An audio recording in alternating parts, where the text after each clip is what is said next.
game. It was a fun game. You know, I thought our kids did well executing the plan that we prepared for them. Our coaches did an incredible job preparing them, both on the offense and defensive side. We gave up big plays and you know, on all facets, but I thought our guys, especially our coaches, did a great job preparing. How important was tempo in getting out in front of Colorado?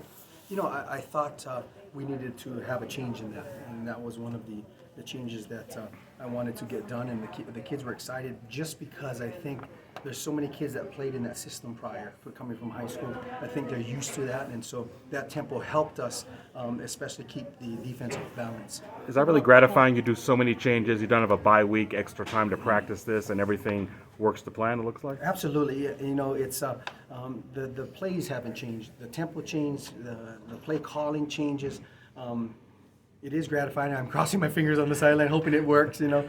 But the kids bought in and they trusted the changes that I made, and I'm grateful for that. What about your play calling, having to do that, and can you kind of talk about the changes that you implemented and the differences from your game to the previous Yeah, games? you know, the play calling and then managing the game, then making sure the defense, that's a lot. But, you know, I trusted in things that I put in.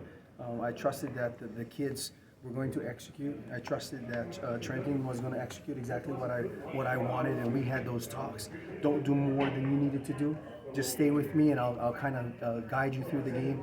And he delivered well. I mean, and then the kids, in an up-tempo, they're running around all over the place. But I thought they did a great job executing what needs to be executed. And then when did you make the decision on Trent for the quarterback? At what point? And when did You know, I think it was after Thursday practice. You know, I thought they were going evenly. I just thought Trenton's decision-making was quicker. His anticipation was quicker that Thursday.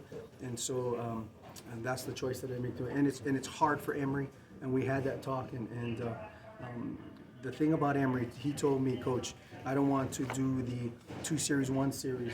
If you need me, I'll be ready. And so he's an ultimate team player, but it's absolutely difficult for him. It's always difficult to win on the road, Coach. You're coming in with a new system, new tempo, on the road, altitude. What does a win like this do for you and your trusted coach? You know, it's gratifying. I mean, and they've worked hard this whole week, and then trying to trust the changes, and the practice changes because the tempo changes. But our guys are fighting through adversity, and I want to make sure that our kids are put in a position where they're successful on the field. So sometimes those changes need to be made, but it's tough. But it worked out tonight. Was prioritizing the tight end something that you anticipated going into the week, or is it just kind of in the game flow, just kind of presented itself? No, I think, you know, I knew Badger was going to be double teamed, and he was going to be primarily the guy that they were going to focus on.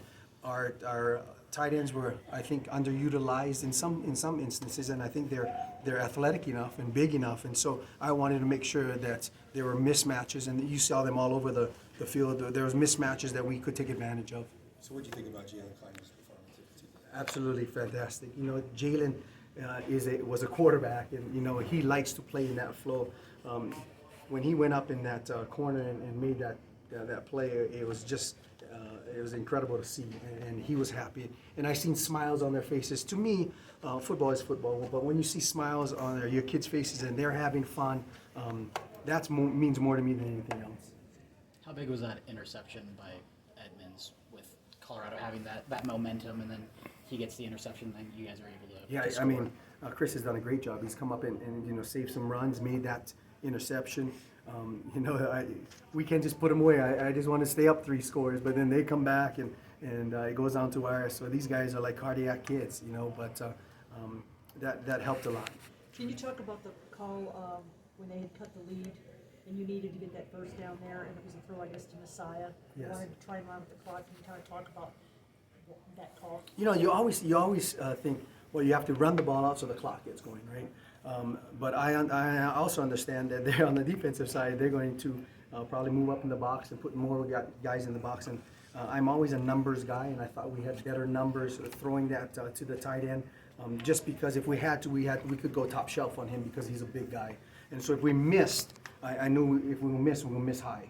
And so he made the catch, and that was incredible. Coach, you had a lot of success once you got into the backfield with your run game. Did you see that coming in and plan for it, or did it just happen?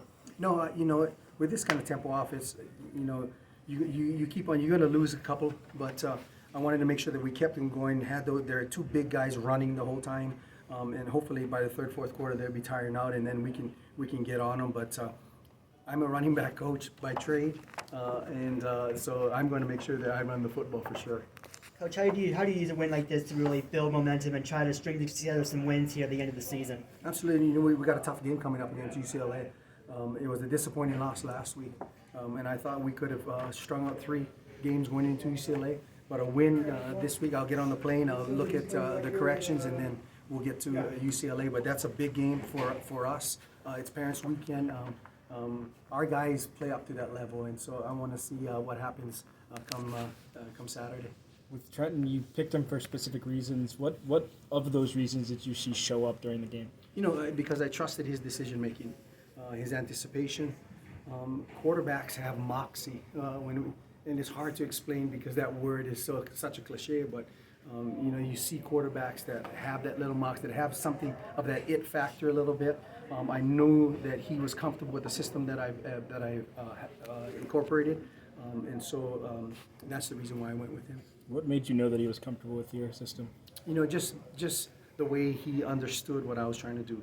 And, you know, when we had those talks about the RPO game or the passing game, he understood exactly what I was looking for. You know, his progressions were quick, his anticipation was quick.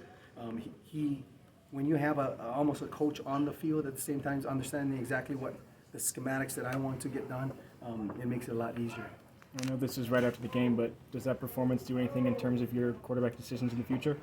Trenton won our football game, and he did a great job, and that's it.